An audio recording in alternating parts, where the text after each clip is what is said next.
আসসালামু আলাইকুম। আশা করি সবাই ভালো আছেন। আলহামদুলিল্লাহ আমরাও ভালো আছি। তো দেখেন নদীর পাড়ে আসলাম, হাঁসগুলো দেখেন কত সুন্দর কি করতেছে।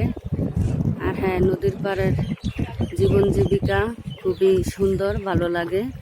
তো এই হচ্ছে নদীর পাড়ে ঘর বাড়ি, আর এই নদী, নৌকা, তারপর ওইটা হচ্ছে একটা মাছের আড়ত। তো সব মিলিয়ে গরমের দিন এই জায়গায় মানুষ এইভাবেই হাওয়া বাতাস খেতে আসে, তো অনেক ভালো লাগে। তো দেখেন আপনাদের সাথে শেয়ার করতেছি।